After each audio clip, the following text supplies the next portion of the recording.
Hello student, मैं मंजीत कुमार। देखो student, अभी हमने क्या डिस्कस किया था, ये चीज़ डिस्कस की थी कि जो आपके पास लेआउट बना दिया था, जो आइगन वैल्यू थी हमारे पास वो स्टैंडर्ड मैट्रिक्स की, जैसे कि रियल सिमेट्रिक मैट्रिक्स हो, हर्मिशियन हो, स्क्वायर हर्मिशियन हो, रियल स्क्यू सिमेट्रिक हो, आइडेम्पोटेंट हो, निलपोटेंट हो, इनवोल्यूटरी हो, उसके लिए लेआउट एक डायग्राम बना दिया था। फिर उसके बाद हमने क्या चीज़ डिस्कस की थी, सिमिलर मैट्रिक्स की कुछ एक प्रॉपर्टी की थी। Now come to the point. अब हम क्या करते हैं, कुछ क्वेश्चन को डिस्कस करते हैं। एक ये क्वेश्चन है, एग्जाम के अंदर आया था, सीएसआईआर नेट के अंदर। ये क्वेश्चन दरअसल हमें क्या बोलता है, ये बोलता है कि एम एन ओवर आर क्या आपके पास एक रिंग है जिसके अंदर एन क्रॉस एन की सारी मैट्रिक्स है, जिसकी एंट्री कहाँ से है, over the real number R से है। आपको बताना है कि इन चार ऑप्शन में से कौन सी चीज ठीक है। देखो स्टूडेंट, तो इसने फर्स्ट ये बोल दिया कि A there exist A and B belongs to Mn over R such that ये कंडीशन सेटिस्फाई करती हो। इसने ये पूछ रहा हमसे कि क्या ऐसी दो मैट्रिक्स A और B एग्जिस्ट करती है Mn ओवर R के अंदर से, such that AB minus BA करने पर क्या बनता हो, आइडेंटिटी मैट्रिक्स बनता हो। देखो स्टूडेंट, एक बात बताओ आप, अगर दो ऐसी n क्रॉस n की मैट्रिक्स एग्जिस्ट की A और B सच दैट जो ये कंडीशन सेटिस्फाई करती है, तो मैंने क्या कर लिया, दोनों साइड ट्रेस ले लिया ना। अगर मैं दोनों साइड ट्रेस लेता हूं तो ऐसे क्या बनता है, trace of A B minus B A is equal to trace of I n. Trace of I n कितना हमारे पास n है, तो ट्रेस, अब ट्रेस की प्रॉपर्टी थी हमारे पास, सम पर और सब्ट्रैक्शन पर वैल्यू को खोल देता है ये, तो दैट इंप्लाइज यहां से trace of A B minus trace of B A is equal to n।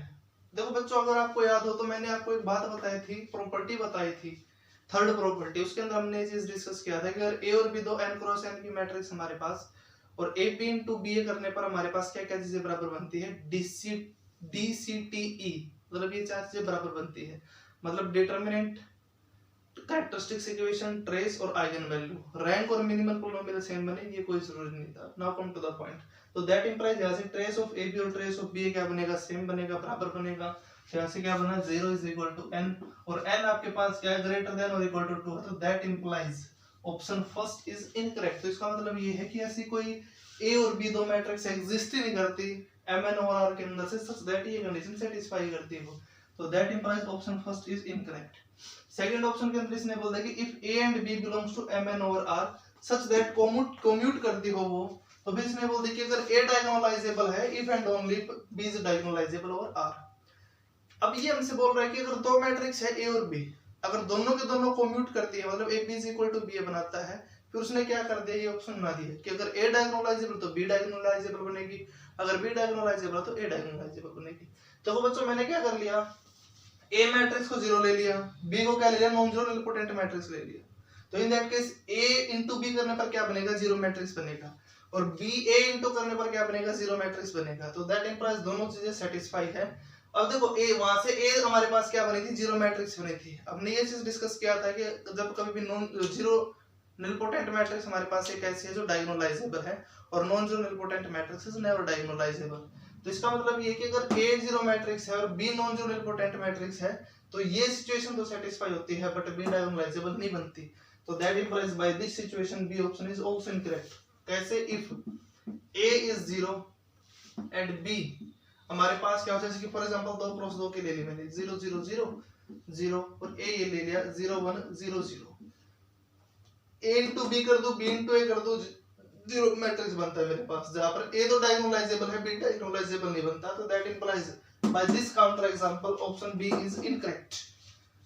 Now come to the point. फिर इसने बोल दिया कि A और B अगर Mn ओवर R के अंदर से है, AB और BA की हमारे पास क्या बनेगी, सेम मिनिमल पॉलिनोमियल बनेगी। देखो मैंने आपको एक बात बताई थी, थर्ड प्रॉपर्टी के अंदर इस चीज को हमने डिस्कस किया था कि अगर दो A और B n क्रॉस n की मैट्रिक्स है और A into B आप निकाल लेते हो, तो उनकी डिटरमिनेंट कैरेक्टरिस्टिक्स पॉलिनोमियल, ट्रेस और आइगन वैल्यू तो सेम बनता है, रैंक और मिनिमम पॉलिनोमियल सेम बने, ये कोई जरूरी नहीं।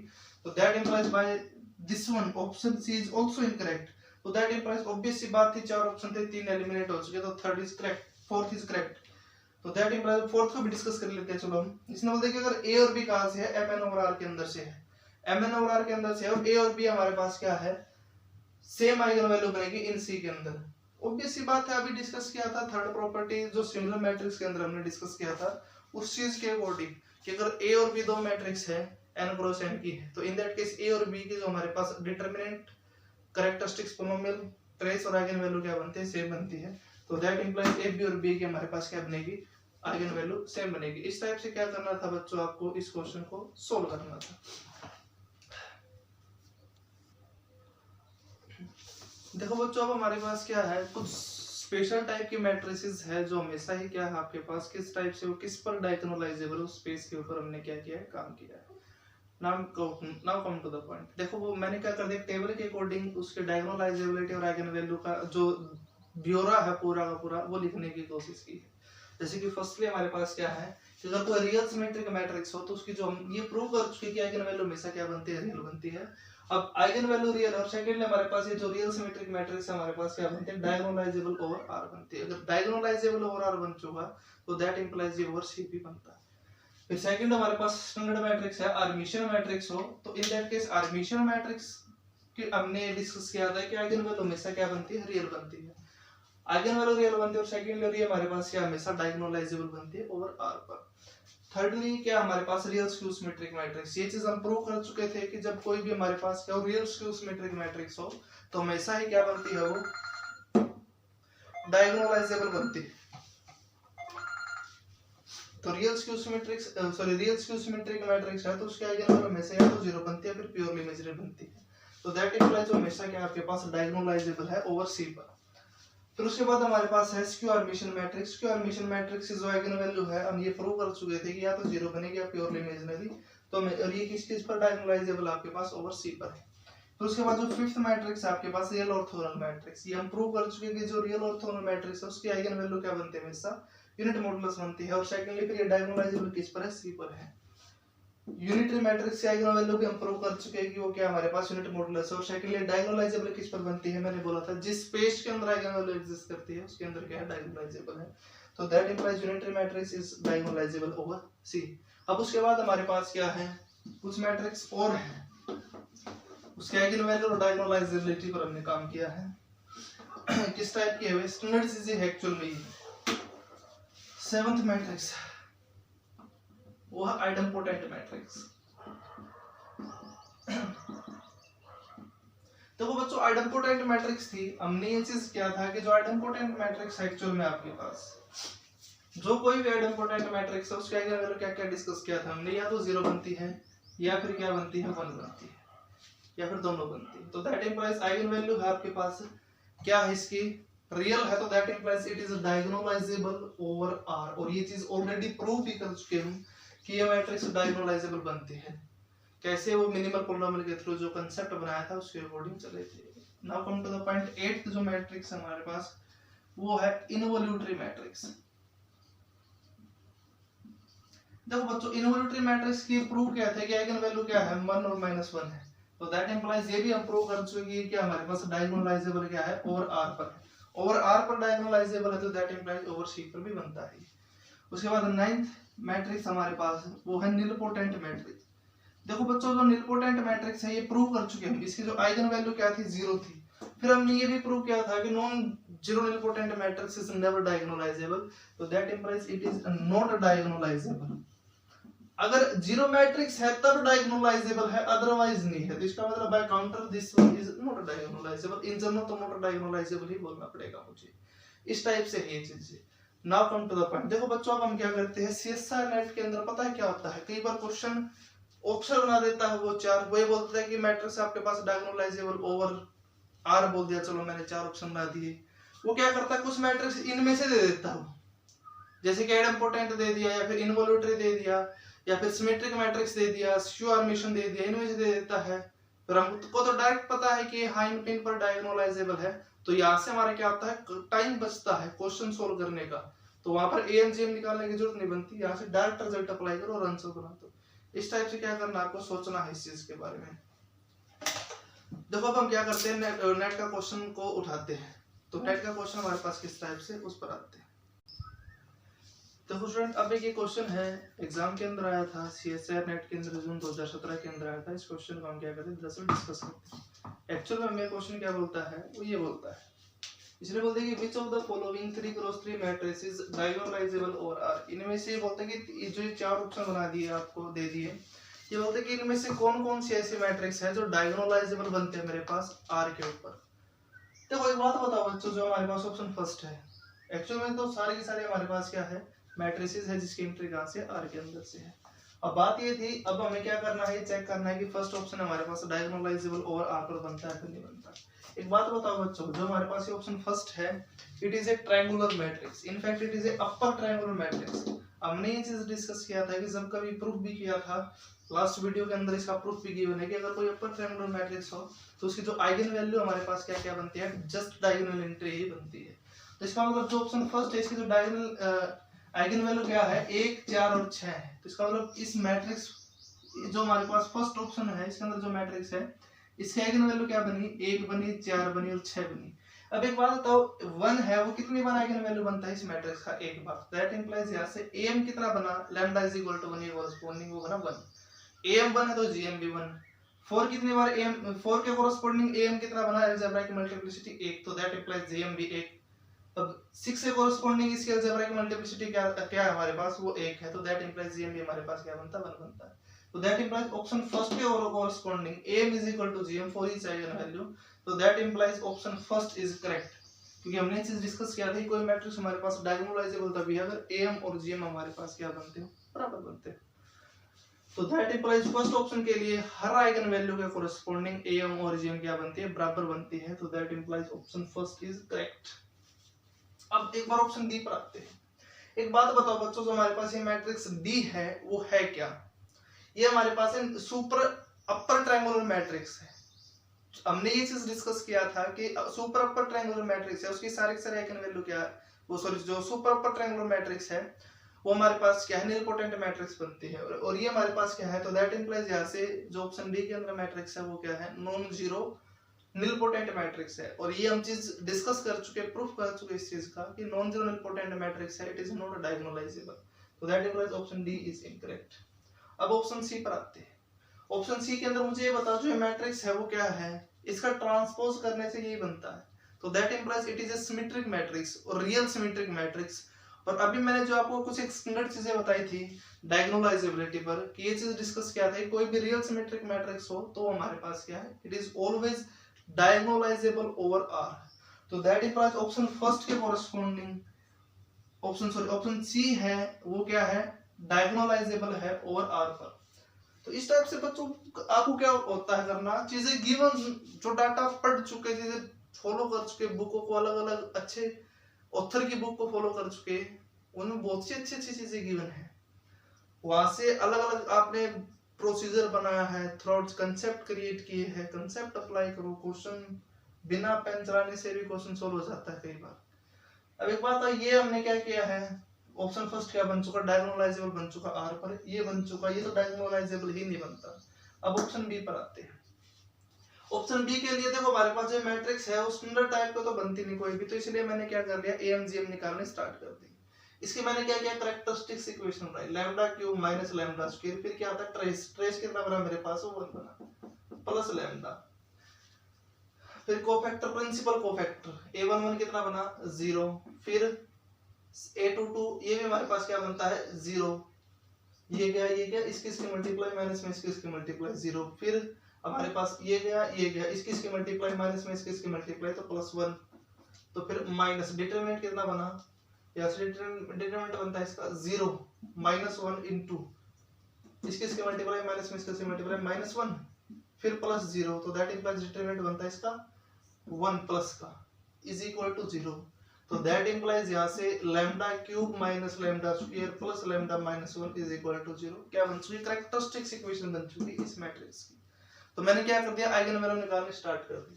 मैंने क्या कर लिया, जस्ट इन दो फैक्टर के अंदर से लैम्डा स्क्वायर कॉमन ले लिया, lambda square into lambda -1 plus 1 into lambda -1 is equal to 0, तो lambda square plus 1 into lambda -1 factorise कर दिया इसको, तो यहाँ से लैम्डा की वैल्यू क्या बनती है 1 आयोटा और माइनस आयोटा। देखो बच्चों जो हमारे पास मैट्रिक्स डी है इसकी सारे के सारे आइगन वैल्यू क्या डिस्टिंक्ट है, और ये चीज हम पहले भी डिस्कस कर चुके कि जब कोई मैट्रिक्स के सारे आइगन वैल्यू डिस्टिंक्ट हो तो हमेशा क्या बनती है, डायगोनलाइजेबल बनती है, क्योंकि आपके पास एम जी एम क्या बन जाती है उसके इसके अंदर बराबर बन जाती है। देखो ऑप्शन बी के अंदर डायगोनलाइजेबल तो है ये, बट आइगन वैल्यू कहां पर एग्जिस्ट करती है, इसकी सी के अंदर एग्जिस्ट करती है, ना कि आर के अंदर। तो दैट इंप्लाइज डायगोनलाइजेबल तो है ये बट आर पर नहीं है, क्योंकि आइगन वैल्यू आर के अंदर लाई नहीं करती, तो दैट इंप्लाइज ऑप्शन बी के अंदर जो मैट्रिक्स गिवन है आपको it is diagonalizable over C not in R, तो that implies option B is incorrect because इसने क्या पूछा है, आर पर डायगोनलाइजेबल कौन सी है ये पूछा उसने। तो दैट इंप्लाइज जो क्वेश्चन था इसका आंसर है ए और सी। इस टाइप से आपको क्या करना था, क्वेश्चन को सोल्व करना था। जस्ट आपको क्या करना होता है स्टूडेंट, चीजें जो गिवन होती है उनको अप्लाई करो, सोचो, ये थोड़ा क्वेश्चन था, अप्लाई करना सीखो, बन जाएगी बात। देखो बच्चों अब हम क्या करते हैं, एक और क्वेश्चन है उसको डिस्कस करते हैं ताकि आपको क्या हो, ज्यादा से ज्यादा जो आपने कंसेप्ट क्रिएट किए हैं, बनाए हैं, उनको क्या कर सको, क्वेश्चन के ऊपर अप्लाई कर सको और वहां से क्या होता है आप आंसर बना सको। Now come to the point. एक और क्वेश्चन है ये जो सीएसआई नेट के अंदर एक बार एग्जाम के अंदर आया था।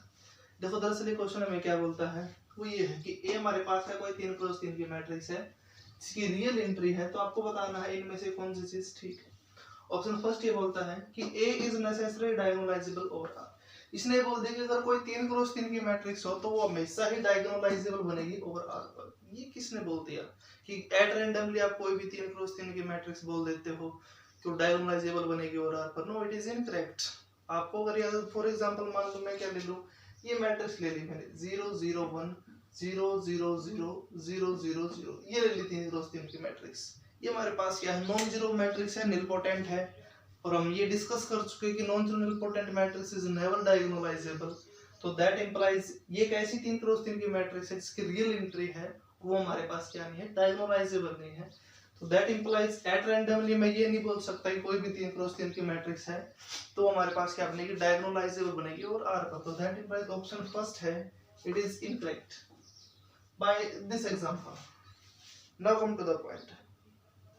मैंने क्या कर लिया, ऑप्शन बी को उठा लिया। ऑप्शन बी में क्या बोल दिया इसने कि A has distinct real eigenvalues then it is diagonalizable over R। तो वो बच्चों हम ये चीज डिस्कस कर चुके हैं एक्चुअल में। आपको अगर याद तो प्रीवियस वीडियोस के अंदर मैंने इस बात को भी डिस्कस किया था कि अगर कोई मैट्रिक्स A है उसकी आइगन वैल्यू क्या बनती है, डिस्टिंक्ट बनती है। सारी की सारी आइगन वैल्यू क्या है, अलग अलग है। अब सारी की सारी आइगन वैल्यू अलग है तो इसका मतलब आप कोई भी आइगन वैल्यू उठाते हो तो उसके कोरस्पोंडिंग जो अलजेब्राइक मल्टीप्लिसिटी है वो कितनी बनेगी, 1 बनेगी। क्यों, अगर एक से ज्यादा बनती है तो आइगन वैल्यू डिस्टिंक्ट कैसे रह जाएंगे, सेम क्यों नहीं, सेम नहीं हो जाएंगी क्या? तो इसका मतलब ये है कि अगर कोई भी मैट्रिक्स है A, अगर उसकी सारी की सारी आइगन वैल्यू हमारे पास क्या अलग अलग है तो उसका मतलब हर आइगन वैल्यू की जो अलजेब्राइक मल्टीप्लिसिटी है वो क्या बनेगी, 1 बनेगी। अगर अलजेब्राइक मल्टीप्लिसिटी 1 है तो ज्योमेट्रिक मल्टीप्लिसिटी कितनी हमारे पास, वो भी 1 ही है।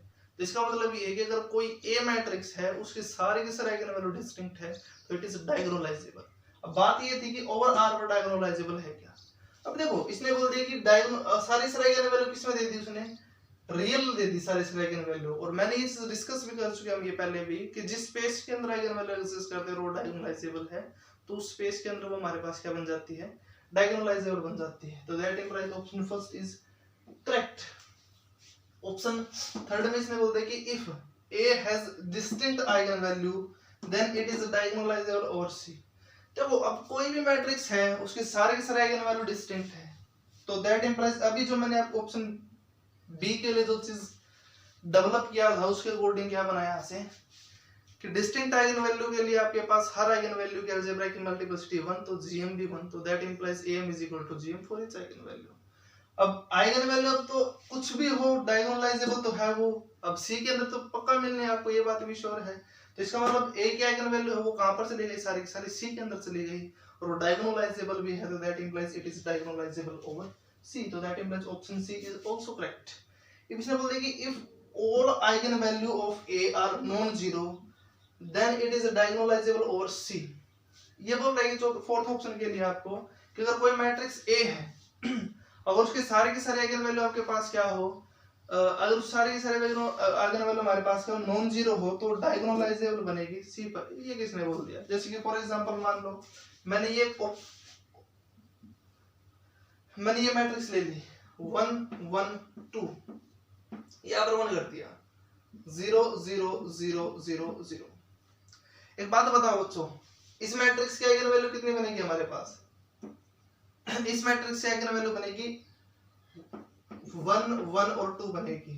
अब 2 इसकी आइगन वैल्यू कितनी बार बनती है वो बनती है इसकी आइगन वैल्यू 2 एक बार, तो इसका मतलब अलजेब्राइक मल्टीप्लिसिटी 2 कोरस्पोंडिंग कितनी है, 1 है। अब अलजेब्राइक मल्टीप्लिसिटी 1 है तो ज्योमेट्रिक मल्टीप्लिसिटी कितनी बनी, वो भी 1 बनी। अब मैंने 1 के कोरस्पोंडिंग इसे क्या निकाल ली, जीएम निकालनी स्टार्ट कर दी। अब 1 के कोरस्पोंडिंग इसकी जो अलजेब्राइक मल्टीप्लिसिटी है वो तो है 2। अब अलजेब्राइक मल्टीप्लिसिटी जियोमेट्रिक मल्टीप्लिसिटी और चेक करने स्टार्ट कर दी। डायगोनल एंट्रीज में से 1 को सब्ट्रैक्ट किया तो क्या बना, ये बन गया 0, ये 0 और ये 1। इस मैट्रिक्स का रैंक कितना है, वो है 2। तो नलिटी कितनी बनी, 1। तो इसका मतलब अलजेब्राइक मल्टीप्लिसिटी कितनी बनी, 1 बनी। तो इसका मतलब लैम्डा इज इक्वल टू 1 के कोरस्पोंडिंग हमारे पास जो अलजेब्राइक मल्टीप्लिसिटी तो इस मैट्रिक्स से कितनी आती थी, 2 आती थी, और ज्योमेट्रिक मल्टीप्लिसिटी कितनी आई है, 1 आई है। तो दैट इंप्लाइज जो हमने वो मैट्रिक्स अभी ली थी, वो मैट्रिक्स एक ऐसी मैट्रिक्स है जिसकी सारी आइगन वैल्यू क्या है, नॉन जीरो है, और it is not diagonalizable over C. इस टाइप से क्या करना होता है आपको, स्टूडेंट क्वेश्चन को सोचना होता है कि आप क्या आंसर बनाओगे। सोचते रहो, क्वेश्चन को अप्लाई करना सीखो।